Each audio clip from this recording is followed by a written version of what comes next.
you getting feedback with mine. How you getting feedback? You gotta fall back. Don't want some of that. Stop being so close to the mic, little boy.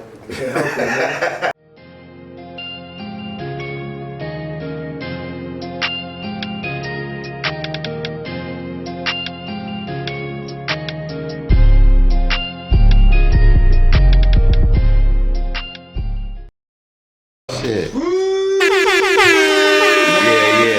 It's your boy DJ Fall Left Rail. We back again another one. By the way, we the motherfucking most professional but unprofessional podcast, and this is not Drink Champs. This is Fuck the Street Podcast. Make some fucking noise!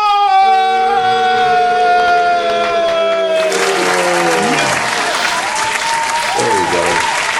Press the motherfucking button, nigga. That's a fact. That's a fact. Shit. First thing first, man. We got a special guest today. We got one of Rock City's very own, but one person who I feel took it farther than the town, but still here representing, showing love to people big or small. We got my boy Good News in the fucking building. Make some noise for Good News, man. Good news. That's a fact, Jack. What's up, Good News? Talk to the people. What's good? What's going on, man? Thanks for having me on the show. Man, appreciate you for coming, man. Bro. It's been a long time. You done shit like 4 of our Album covers, all types of shit. covers, Yeah, everything. Hell yeah. Since the beginning of the time, man. Mm-hmm. My secret weapon. I'm just go ahead and give it to the people now. You know what I'm saying? But we always talk about, you supporting us, but we want to take the time today and, see what's up with you. Pick your brain and see how you got started and, Hey, let's do it. Let's do it. That's a fact, man. D-Cello, man, what's up, man? You got the blunt roll? Man, the blunt is all the way together, and we finna get it together. Like the New York City niggas who said, like, together. Nigga, yeah, we finna get it together. Word to mother, B. You know what I'm saying? Yeah, but we ready to go. That's a fact, man. So my first question of the day, man, for Good News is, man, what started you? How did you get started? What's your Sounds like biggest you're looking for influence? some positivity. Shit, man. Is that right there, gang? I was like, Not sure what you're reacting to, but I'm curious. You're enjoying the damn podcast. Hell yeah. Yeah, man. I got started in photography in Ohio, man. That's originally where I'm from, Cleveland, Word. Ohio. When I graduated from college, me and my frat brothers had a company called Front Work Entertainment. We had models for the company. And we had a photographer at the time, but we had to stop, doing business with him. Yeah. Because he was kind of being unprofessional with some of our models. So Yeah. I had played around with it, had a couple shoots, pause. And I was like, yo, I'll just be our photographer till we could find somebody else. And I ended up really loving the craft. Then when I moved to Rochester in 2009, I was still doing photography as a hobby, but I was trying to find a job within my major. But a lot of people were starting to kind of fuck with me on the photography tip. So I was like, yo, let me just try to see what I could do with this photography. And I was working at Sutherland at the time. Word. And, right. Everybody in Rochester didn't work there. So I was working at Sutherland. I was, doing photography at the same time. I was bringing my portfolio to work every day, showing people stuff, like just trying to build my brand. And I was in what's that called? The tax program at the time. It was like H&R Block. So our program ended, and I got rehired in the AT&T. But I just never had time to do photo shoots because I was always working and shit. Word. And my mom was like, yo, you could always go back to Sutherland and just see what you could do with this photography. He's like, I'll help you out for it, just show me that you're going to, take it seriously and see what you can do. And with her blessing, I ran with it, and now I've been able to build what I have today. So that's just fine. the short version, the shortest version of it. So yeah, definitely a blessing. I see what you do. Everything you do, it just seems so perfected and well organized. Was there ever like a time where it wasn't like that? And what can you say to a younger you, where a person who may be having the struggles of being unprofessional or organized as you are today, what do you say to them? Well, I could definitely say I'm extremely professional. Organized, I'm still working on that as a creative. Most creatives aren't organized, but I have gotten better at it through the years. I would just say, business starts with professionalism. You know what I'm saying? So you got to be professional. You have to build a professional brand. And it's mostly about customer service, because a lot of people do what we do, not just photography, but a lot of different professions. But people will mess with you just because of the vibe and who you are and how you carry yourself and how you present your business. Yeah. So that's the biggest thing: customer service, presenting your business in the right way. And one thing my dad always taught me, he said, Never use your race as an excuse not to compete. If you can't compete on all levels, don't compete at all. Just meaning like, you know, I don't want to be known as a black business. I just want to be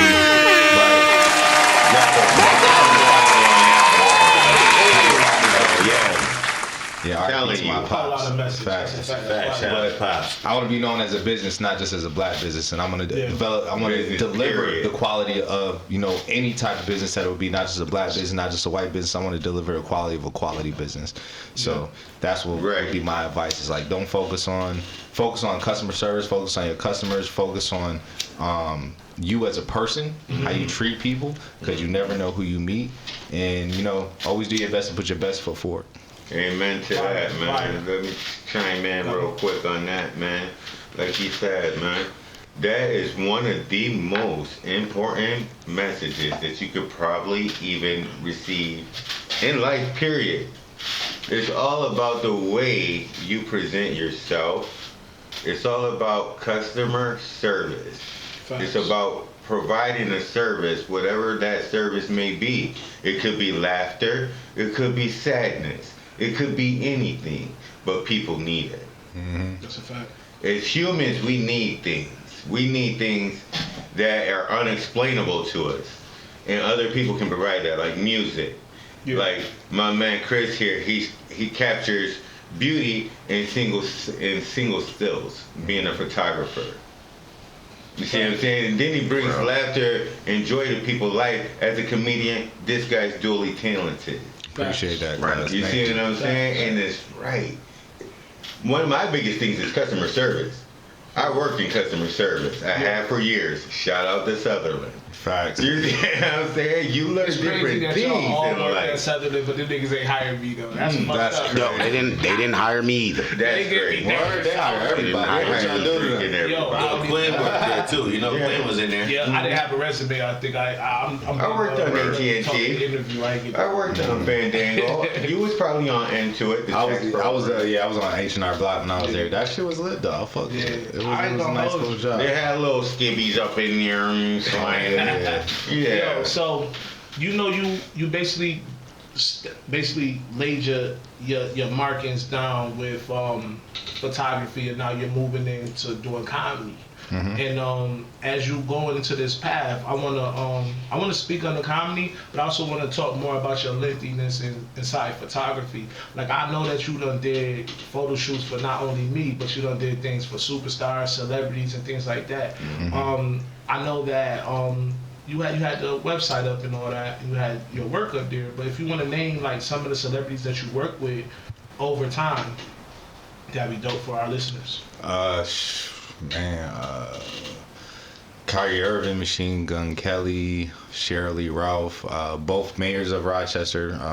Fire. I was a lovely head photographer. I do stuff from the league from time to time. Some applause on that, especially Cheryl Lee Ralph, boy. She's a big one. A lot of people don't even know. If they seen her, they would know who she is. Yeah. So I know her. Yeah. She was in Dream Girl. She was in mad stuff. Definitely. She was in Mighty Quinn. She was in mad stuff. Dope. She actually won an award not too long ago. But Shirley Ralph. Mano, Roscoe Dash, Joyner Lucas, Steph London, or Steph London, whatever, however you want to say her name. Riff Raff. I'm trying to think of more people. Did you do Fab? I was gonna say Fabulous, Jadakiss. Did some stuff for Rick Ross. I shot Meek one time at a. So I mean, I did some stuff. Yeah, man. And what you doing all these A-list to all the way down, all the way up, A-list celebrities, how do you stay so humble with your craft? Because I'm always trying to search for the next thing. It's hard to to pop your shit when you're trying to reach the next level. I'm one of the type of people that I always feel like I can always do better. I'm always trying to do better, and I'm always trying to be better. So it's like I don't got time to be talking about my accomplishments because there's other shit that I'm trying to do. I feel like with all the stuff that I have accomplished, I really feel like I haven't accomplished much because there's so much more that I'm trying to do. So it's like, I don't got time to talk about it. I'm trying to accomplish some more shit. No, that's fine. Niggas can talk about it when I'm dead. I'm just trying to I need to keep keep working, keep progressing. I'm trying to do another movie. I'm trying to start traveling with this comedy shit, do more, shoot more celebrities and new people. Like, it's just more stuff I'm trying to do. Did I hear you say movie? Oh yeah, you don't know. You trying to shoot a movie or be in the movie? No, he shot a movie. I shot a movie. He's already shot in the I'm movie. trying to shoot my next one. Yeah, you never. Wait, a next movie. So there's a movie already that's been shot. Right. Rent a ride, bro. Rent a ride. It's on Amazon. You can watch it on Amazon right now. Amazon. It should be on Tubi soon. Shout out to Tim. Right. Shout out to Chris Hell GoodKnews. yeah. How did that come out? Hell, Yeah. Hold up. Shout out to my nigga Chris GoodKnews. I ain't know that nigga had Tubi out there. Check it out on Movies out Amazon. here. I'm a fucking superstar. How did the Rent a Ride movie come about? You got a lot of, I feel, dope people in there. Like, a lot of dope people from the town is on there. A lot of other people on there. Like, if you want to go through the cast of people that you was working with on your first movie, you know, just shout them out right now. You know what I'm saying? I mean, I try to get as many people from Rochester in the movie. My whole point of this movie was really to showcase all the talent that's here in Rochester, because Rochester has some of the most amazing talent, in my opinion. So I just wanted to really put whoever I could in the movie that, you know, well, first of all, I didn't do a casting call because I specifically picked people for certain roles. But then I tried to get as many people other than that the people I just picked specifically, you know, just to be in it to get a cameo, whatever, you're a Rochester legend. I just really wanted to, this is my love letter to Rochester, basically. But it's a comedy. It's about two brothers that started a rent-a-car company in the hood through racial adversity. And with a lead check. That's another thing that a lot of people don't know, that lead checks are really a Rochester thing. I don't know any other place that really get lead checks like that. So, you know, so it's just a funny comedy. And yeah, I got the idea actually from my pops, because my pops used to own a rent-a-car business in Ohio at Cleveland Hopkins Airport. He used to tell me all types of crazy stories, you know, people not bringing the rent-a-cars back and all types of stuff. So that's what gave me the idea to spark to write it. And then, and then I just put it together, man. God just brought me what he wanted me to, how he wanted to do. Then I worked with my brother on Rent a Ride. Shout out Chris Cardwell, my big bro. He was, if it wasn't for him, we wouldn't have Rent a Ride, honestly. Because first of all, he's a graduate from Full Sail. He's the one that really helped me get into photography myself. It taught me a lot that I know. But he gave me like milestones with the movie. He was like, because I didn't know how to write a script. He was like, well, write it out as much as you can, then get it to me. So I wrote it out. Actually, I wrote the movie out in my notes in my phone. And when I just had spare time, whenever I would just write. So I wrote everything I could, sent it to him. Him and another writer he works with, they, you know, kind of put like little things in there to make it more of a story and bring it together a little bit more. And then, even though I ended up changing all of it, but it gave me structure for where I wanted, how the movie could flow. So, then after I did that, he said, okay, when you got the script now, shoot it. So then I was able to shoot. It took me a year, but I shot, you know, all the scenes for the movie. So You ever feel like you had to deal with any type of like gatekeeping or blackballing in the town? Do I feel like I have to deal with any gatekeeper or blackballing? I don't know. With photography wise, I don't feel like I have to deal with gatekeeping as much, because I feel like I'm one of the gatekeepers. I hate to say it like that, but so I don't feel like I have to deal with gatekeeping as much, you know. Even though there, I guess, are maybe certain people I haven't worked with yet, but you know, I've done so much. I'm not really worried about the gatekeeping part when it comes to photography. But with comedy, I feel like there's a little gatekeeping with comedy, and I see that, you know, me being on the rise a little bit more, you know, in the town. But you know, it's one thing that I've learned is, you know, if there's not an opportunity, or if I feel like somebody's not giving me the opportunity, I'll create my own opportunity. There you go. So I really don't worry about the gatekeeping as much. You know, I will try to get in those doors, but if I'm not successful getting in those doors, I will make another path and do something else for myself to either put myself back into that path in some kind of way, or get into that path, but I'm doing it my own way on my own. So that's one of the reasons why I created my own movie. Not that really anybody was really gatekeeping with it, but I wanted the opportunity to be a director. Nobody was going to let me direct their movie because I didn't have any director skills. So I created my own movie so I could do it. So that was you know, another reason why I did it. So it's like, Let's you give know, him a round of a fucking applause. Create your own lane. This is having to create your own lane. It's a fire. I'ma do it, yeah. so you can't worry about the gatekeeping so much. You know, you got to work hard towards it. And if you don't get those opportunities, you create them yourself. Create Is that right, yourself, You know what I'm bro. saying? There's 52 cards in the deck, man. You see what I'm saying? Facts. So when comedy been doing good with the photography, you stepped out. I've been seeing you out coming to the open mic shows. I know you was part of a collective of The Basement. The Basement. Yeah. And I know that you now stepping into your own as the comedian. You stepping out. What motivates you and inspire you to do that? Well, with comedy, I always like making people laugh and just being silly and shit like that. I mean, I've been doing improv comedy for a while now with 585 Viral. Shout out Rob Campbell and our team. Yeah. So that's where I started out with comedy, doing improv and improv shows and shit. But with that, even sometimes, you know, we'd be like with our improv team, we'd be doing shows and we would stop. We do shows, we stop, we do shows, we stop. And I love being on stage. So I was like, you know what? After the pandemic hit, I was like, you know, I want to try to get on stage and just, you know, if I do stand up, I can control how much I'm on stage. I can be on stage as much as I want. Right. So, you know, I started really getting into stand up after the pandemic hit. And after that first time, my first open mic I really went to and I tried it, I was like, yo, I like this. That's funny. And literally, I've been going every day since that day. Where So it's located Yeah, at 'cause for that the shit be town, fun. for the people in the neighborhood, people close by, and fire. Where you be doing it at? Monday nights so the open mic schedules here in Rochester is Monday night we got Boulder, so people go to Boulder cafes on Mondays. Tuesdays we have Firehouse, little bar joint. Then Wednesdays I run an open mic at Rock Cinema. We call it Laughing My Ass Off Wednesdays at Rock Cinema. All these open mics are free too, by the way. And then you got Thursday, my boy Drew and Mike Gamble, they run an open mic at Filgers. So that's actually going on right now.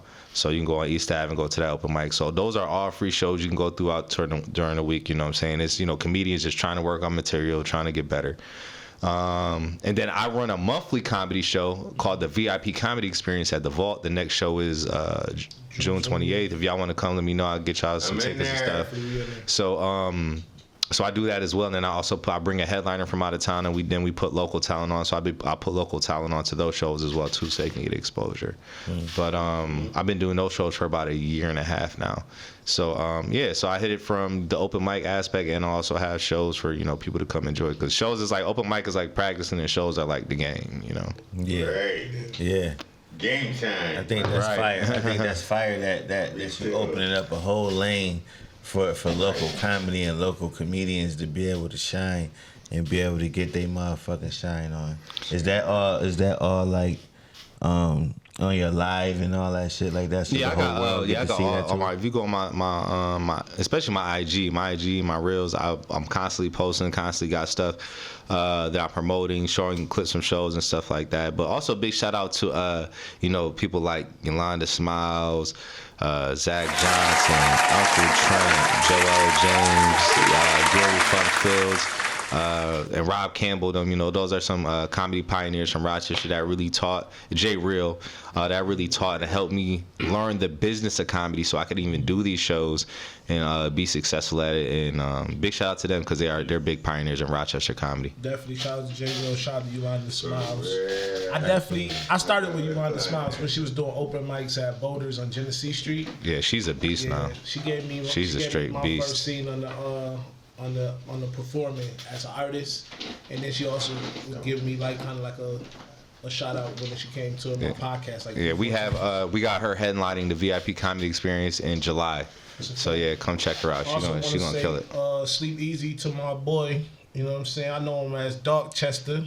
Her brother just passed. Oh yeah, man. Yeah, man. That was my guy too. Good dude, man. That's crazy, yo. Yeah. That was crazy, man. That was definitely crazy. Yeah, I see it on the book. They did the balloon release today. Oh word, yeah. 6, yeah. Good dude, man. Dude. That was Made beats and crazy. shit, so he was fucking with us with the music shit. Him and Jackal, and my boy Greeny boy, they's definitely like a clique, and I fuck with them hard. So it's kind of sad to see bro pass. It's like when you see somebody you know, it's like it's different. Yeah, it hits a little different. Yeah, when it's somebody that you actually either did business with or like, you know, could talk to, call. Facts. They could call you at any time. You see them out, you can be dapping them up, and it's just like it's just weird. Yeah, like, yeah. And that shit was going on a lot though, like like COVID time and shit like that. Soldiers, man. That shit that's what kind of motivated me to get back outside. You know what I'm saying? Because a lot of people passed during that time, like 2008, 19 to like now, back to forth. That I ain't know him. R.I.P. to bro. I ain't know him. What happened? He got shot? No, he died, man. I think it was heart problems. Oh, yeah, heart problem. Oh, he Okay. got one up. Yeah, he trying to put it together. Yeah, here, it's okay. So, yeah. We had the 30-minute mark, so we're gonna check these cameras and do a break real quick. You know what I'm saying? For the graphics who've been coming through doing the graphic design for us, we want to shout him out. We also want to take a shout out to Uncle Flav right there at Genesee at Southwest Merch. And we also want to shout out our new cameraman, you know what I'm saying, and editor, you know what I'm saying? What's bro? What's your shit? What's your shit, bro? Asante Visuals. How you say it? Asante Visuals. Asante Visuals, goddamn it. Make some noise for that. Oh, yeah. Make some noise for our sponsors, man. Also want to shout out my man, Bad Luck. You know what I mean? Zero Con. I'm in the building. You know what I mean? Talk that shit, man. You said you was gonna come through with the B-O-D-Y, man. Let them know what that stands for right there, man. Beats on deck, yo. Yeah, I dig it. Straight like that. Also Always. want to shout out, you know what I'm saying, my OG, you know what I'm saying, Teddy, you know what I'm saying, AG Media. I'll be fucking up your last name. Good News had to tell me how to say it. You've been letting me rock out for too long, too. Shout outs to bro, you know what I'm saying, at the Taper Taste, you know what I'm saying, at Celebrity Cuts, man. Check them out right there. They got smoothies, juices, signature bowls, wellness shots and all that. Real healthy, thick, fire, delicious, social vibes, smoothies with a style, man. Now go ahead and get your taper test. You know what I mean? Get taper taste. My bad, man. I dropped out real early, man. Shouts to James Madison School. You know what I'm talking about? But yeah, man. Shouts to them, man. Get with them, man. They got the flyer right here, man. You know what I'm saying? Classy by night, taper taste, man. We're gonna get it together, man. We still here with Good News, man. I want to make some more noise for Good News real quick, man. What's up, y'all, man? So we got sponsors and shit, you know what I'm saying? We kind of Y'all professional. That's what's up. Appreciate that, man. We left off talking about comedy, man, but we want to get to how you started. You told us like you did the improv, you know what I'm saying? You told us how when the COVID came in, you feel me? You felt, yo, I want to get back on stage. The stage was calling you. Right, facts. But then there was nobody really doing nothing. That's a fact too. How did you get that back popping? So after COVID hit and shit, they started getting my boy Rob. After COVID hit, my boy Rob was trying to get getting the improv team back together. But when he was getting the improv team back together, he was starting to add new people. And some of the new people he was adding were stand-up comedians. So we be in practice and they be talking about, you know, stand-up and shit. I'm like, man, I always wanted to do it, you know what I'm saying? They was like, yo, come out to this open mic. It's on the Rosencrown. Right. I'm like, all right. I went to Rosencrown, tried that shit, and next thing you know, nigga, I was doing that shit almost every day. And That's lit. yeah, from there, just Yolanda Smiles and Joel James, they did a comedy class. I ended up taking that, and then that helped me out a whole lot. Just understanding comedy, how it works, you know, comedy structure, and how to really tell a joke. And then from there, just been working on it a little bit every day. Fire. Yeah. Dude, I see a lot of people posting it. I see you doing content on your phone, also putting out like TikTok videos and stuff like that. Yep. Like, do you feel like that is an add-on to what you already do on stage, or just as an add-on, just as another separate situation? I think it all works together, you know. With the content thing, it's like, especially as being now, you know, content is just important for anything you do, not just comedy. You know, I gotta have photography content to promote my photography business, and then I'm trying to do, you know, comedy content to promote, you know, me as a comedian, because the more followers you have, the more bookings you can get, and so on and so forth. because that's kind of what it is right now. It's really not too much. I mean, it is about the funny, but people really want to put asses in seats. So if you have a big following, they're gonna book you, which isn't good in some instances because some people really don't know the craft of stand up. But I really practice this shit. I really, I'm really in it. I'm in the trenches with it, and I'm working hard at it. So I'm gonna be ready when my time comes and those situations come. But building a big content base is extremely important in the industry, period, no matter what you do. So I'm always trying to create content, whether it's comedy, photography, marketing my comedy shows, whatever I got to do. No, that's lit because, like what you said with the craft, because, okay, I can sit here and make y'all motherfuckers laugh all day. And I'm not, like, I probably get shy when I'm on the stage or whatever, but, like, at the spare of the moment type shit, I couldn't even make nobody laugh. Like, if I, you know what I mean? But definitely, it's crazy, bro. Like, it is like that, bro. It's like you could have somebody that's extremely funny in conversation, but then you put them on stage and it's like, what happened? It's not that they're not funny. It's that comedy is really a formula to comedy. You need a premise, you set up, and you have your punchlines, and it's understanding how to deliver, that in a way where people can resonate with it and connect with it, because that's what makes jokes funny, when people can connect with it in a certain kind of way.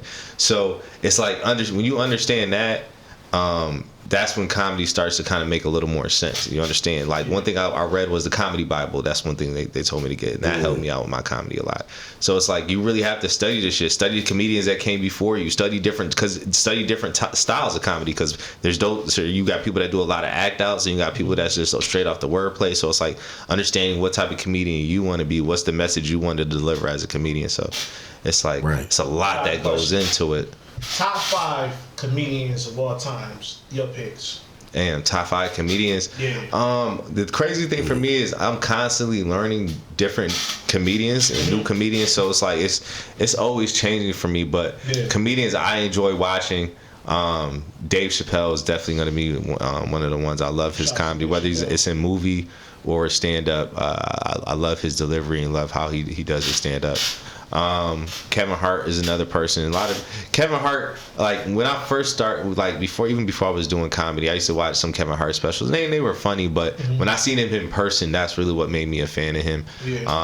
So funny, nonstop laughter. Like, live comedy is so much different than a comedy special. Like, if you've never seen live comedy, you got to go see it, because it's such a different vibe than watching like on just a TV or something like that. I never went to a big level comedy show. Like it's different, bro. It's different. Like you'll see, like I said, Kevin Hart was I don't want to say mildly funny before, but I mean, he was funny. But when I seen him in person at the Blue Cross, he was hilarious. So it just live comedy just brings a different energy. So you really have to see people live to appreciate it.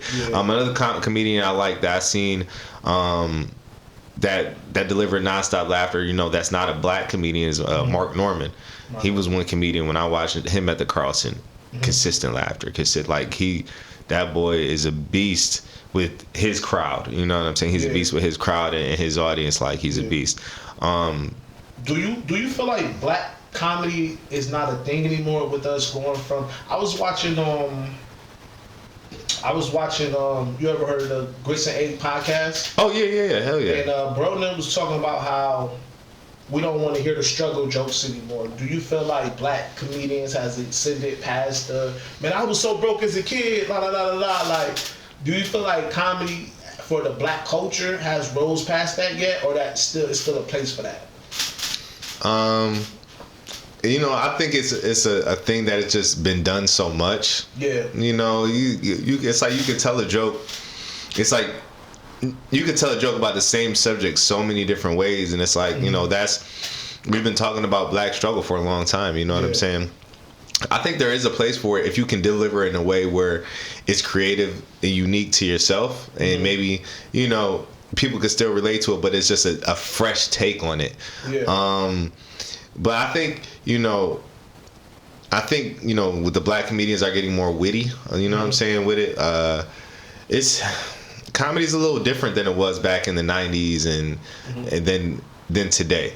Back in the 90s, act outs were real heavy, high energy. I feel like nowadays people are really trying to be cool and just, be more calm on the mic. You know what I'm saying? So I think it's just different times, but I think it's all about, you know, how you actually deliver it, you know, and if you have a fresh take on it. If it's like something that we've heard over and over and over again, you know, people really is like, okay, all right, whatever, we heard it. But if you could deliver something fresh and new, then that's what people want to hear. That's the way. It's all about how you present it. Right, how you present it, and you know, another thing about comedy is having stuff that's authentic to you. You know what I'm saying? So it's like, you know, this might have happened to other people, but what makes it unique to you, that how you can express it to other people that maybe hasn't been talked about, that people could connect with. You know what I'm saying? Yeah, so that's a fact. That's a fact. That's lit. We cut you off for your top 5 though. Oh shit. Man. You said Dave Chappelle. I said Dave Chappelle, Kevin Hart, Brenda from Carlson, Mark Norman. That's 3. Damn, man, there's so many fire comedians that I know, bro. Yeah. And it's like, I'm not even thinking of like super famous ones. I'm thinking of more people like Smokey Suarez. Like, you know, I've been able to learn from him. Got a professional relationship with him. I know I've seen him in person, how funny he is. He's a killer. I'm thinking of people like, you know, active. Yeah, I mean that's fire with it. I mean, dang, who else? That's like who else? That's 4. Yeah. Oh, this is hard, man.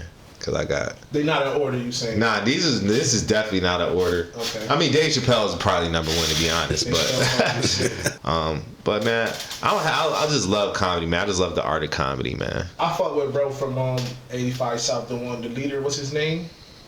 Chico Bean. You got Chico Bean. You got not DC. Not DC. They funny too. Nah, Carlos Miller. Yeah, Carlos is funny. Carlos is his stand up is so polished, man. Yo, he's really good. That nigga funny, bro. You know, like back in the day when Comic View was out and shit.